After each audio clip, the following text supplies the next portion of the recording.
Katya and Jenka were together for 2 whole years. Katya's mother, already worried that her daughter might be wasting her time, was afraid that the wedding would never happen. Jenka, however, was not confused by this. He insisted that they would get there when they were ready, confident in their connection. When summer ended, the leaves turned the sidewalks golden, and the raindrops began their rhythm. Then, on a cold October day, Gina awkwardly offered Katya a simple ring. Putting her arms around his neck, she whispered yes, put the ring on her finger, and joyfully shouted yes, jumping up and down with happiness.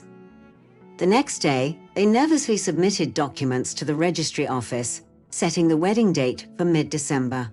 Katya dreamed of a summer wedding to show off her beauty in a white dress, but did not insist.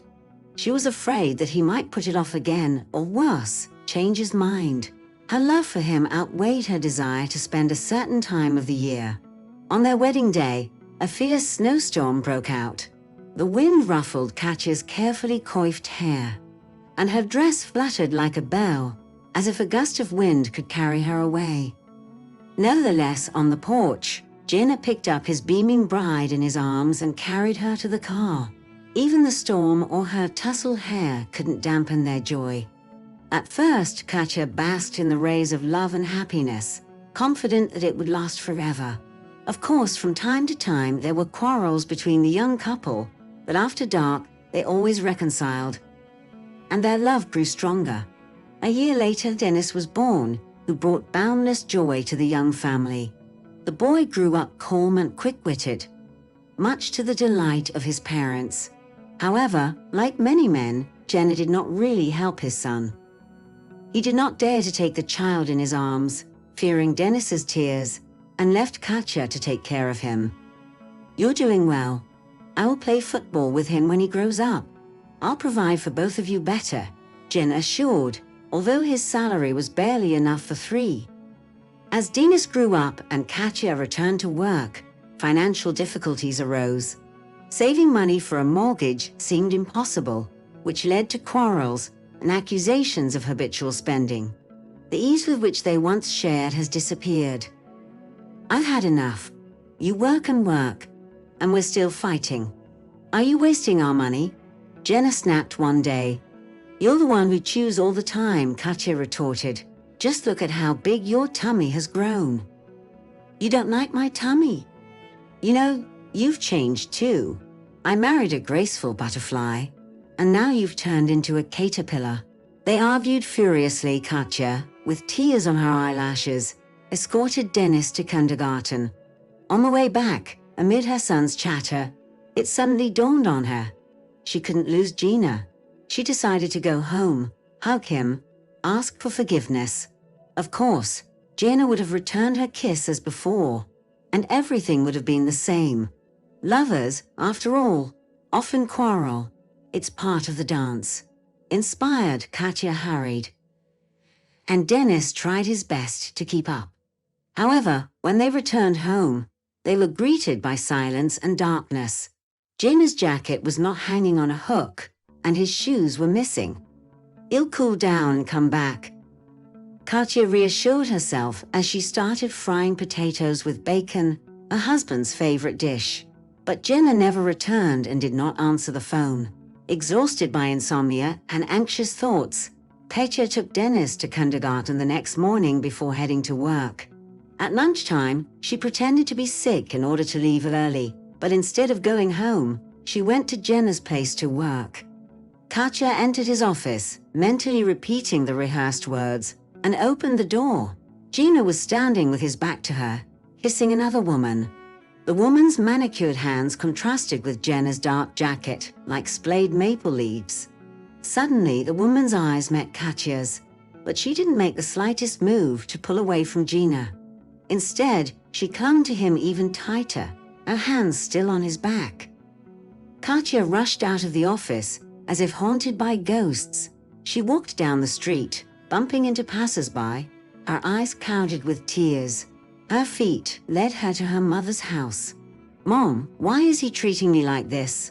Are all guys like that?" Katya's voice was trembling with excitement. What are they like? Mom asked softly. They're cheating on me. Maybe it went on for ages and I never noticed.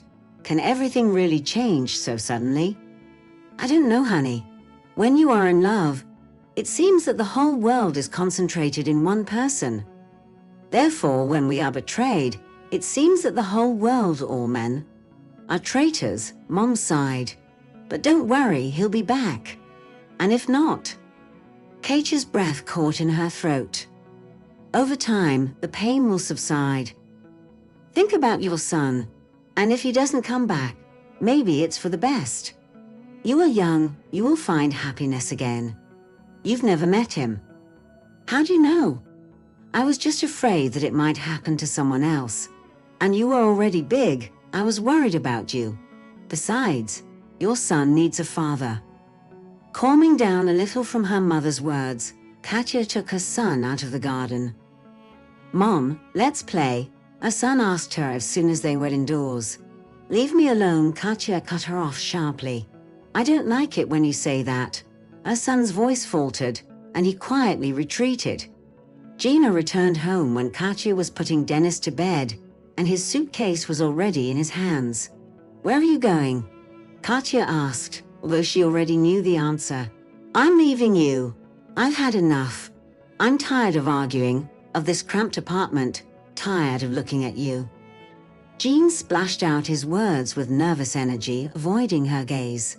What about us? Katya's voice faltered. Have you dreamed of a wedding, of a child? Jenna slammed the suitcase shut, looked around the room, lingered on his son's wide-open eyes, and quickly went out into the corridor. The door slammed shut behind him. Katya sat down on the sofa, tears streaming down her face. A touch on her shoulder made her look up, hoping it was Jenna coming back. Instead, it was her son, dressed in pajamas. Mom, don't cry. I will never leave you like Dad, Dennis said softly, patting her on the shoulder. Katya hugged her son, her sobs intensified. Later, she put her son to bed and lay down next to him. Gina never returned. He filed for divorce. Dennis once asked about his father, but received a sharp answer from his mother and did not ask any more. Despite the pain, life was gradually getting better. When Dennis went to the first grade, Katya met Vladimir. He was much younger, which may have contributed to their rapid rapprochement with Dennis. Vladimir repeatedly proposed to Katya, but she hesitated. She was afraid that he would want to have a child of his own, and worried about Denise's reaction.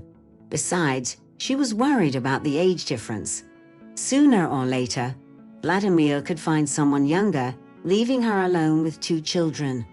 One day, when Katya was cleaning the apartment, she sent Vladimir and Dennis to get some fresh air in the yard. Suddenly, the door burst open, and Vladimir burst into the room, carrying Dennis in his arms, whose face was covered in blood. The boy fell down the slide and received a dissection of his eyebrow, which had to be stitched in the hospital. Katya knew that Vladimir was not to blame for this. Dennis had often fallen with her before, and yet I had a nagging feeling that if Deniska had been Vladimir's biological son, perhaps this would not have happened. Soon their relationship came to naught on its own. Mom, don't worry. I will always be by your side, her son assured her once again. Katya did not invite anyone else to their house and did not introduce Dennis to anyone new. Dennis turned into a handsome teenager, then into a young man who, it seemed, imperceptibly became an adult. Katya was proud of him, but at the same time worried. Girls hung around him, marriage seemed inevitable, and she was afraid to be alone. It's just a way of motherhood. You raise them, and then you let them go. I lived alone. You'll get used to it too. Besides, you'll have grandchildren, and you'll be busy. Her mother's wise words comforted her. Maybe I was too self-centered. Mama's getting old, she needs support too. I'll move in with her and let Dennis rent this apartment with his future wife, Katya decided. But her mother fell ill and died a year later, leaving her grandson an apartment in a deed of gift. And then the ex-husband suddenly appeared, shabby, unkempt. He complained that when he was healthy, women welcomed him, but as soon as he got sick, no one needed him. He cautiously asked how his former mother-in-law was doing, and when he found out that she was dead, he began to fervently scold fate for playing a cruel joke on him, for stupidly losing his wife and son. He hinted that he didn't have long to live. Everyone I've ever loved in my life is Katenka. In general, he pressed for pity. Mom, who do we have? Dennis asked from the doorway, seeing a large gym bag in the hallway. He quickly took off his jacket and sneakers and went into the kitchen. A man rose from the table to meet him. Hi, son. How you've grown up, he said respectfully. The smile disappeared from Dennis's face. What kind of son am I to you? What is it? What is it? He asked sharply. Dennis, his mother called from the window, where she was standing, fiddling with a towel in her hands. I'm sorry, Mom, but I don't know him. I don't remember him. At first I was waiting for you to come to kindergarten for me. Then I was waiting for a gift for my birthday. But you never came and asked, how are you doing, son? How you've grown? How are things at school? And I waited, but I didn't show it to my mother. Dennis was talking, and his father was lowering his head lower and lower. Where have you been? Having fun with a young mistress? And when she got pregnant, he forced her to have an abortion. Then there was another, a third. Dennis, where are you from? I tracked him down. I needed to see him, find out why he left us. I don't love you anymore, that's clear. But what did I do wrong? Dennis looks from his mother to Gennady. Why did you leave me? And why did you come back now? Did some other woman kick you to the curb? Did you suddenly remember that you have a wife and a child? Or maybe you got wind of the apartment my grandmother left me. Do you understand what's bothering you? Are you asking for sympathy now? I was sick too when I was a kid, but you never showed it. You never felt sorry for me. Dennis, stop it. This is your father. You can't talk to him like that. Katerina snaps angrily. No, he just contributed to my birth, that's all. Is that how you raised him? Did you turn him against me, say nasty things? Gennady turns to Katerina, nodding towards Dennis, who is standing in the kitchen doorway. And by the way, I contributed to your life. I paid alimony. Gennady's voice becomes firmer. He glares at Dennis. Do you think that's all it takes to be a father? Katya turns to the window. Okay, I get it. Gennady slaps his hands on his knees, getting to his feet. I'm not welcome here. He waits, hoping that someone will stop him, but neither Dennis nor Katya utter a sound. Dennis steps aside to let his father through. Gennady heads into the hallway, slowly getting dressed, making deliberate moans and sighs. Mom, don't. Dennis blocks the way for Katya, who is going to follow her ex-husband. Let him go. The front door slams shut. After graduation, Dennis packed his bags and went to Moscow to start his career. Katya decided to stay, struggling with the pain of parting with her only son. You are going to get married. I will only get in the way. Don't try to persuade me. I'll do fine. I haven't lost my mind yet. This is the fate of mothers. One day they accompany their children, and the next they are left alone. Dennis returned home almost every weekend. Mom, we need to talk, he said during one of these visits.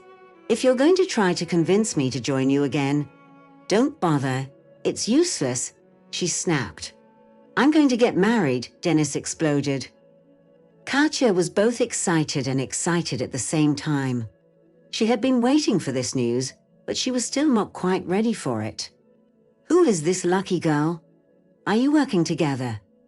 She's a good girl. I hope you like it. The wedding is in a month, but that's not all.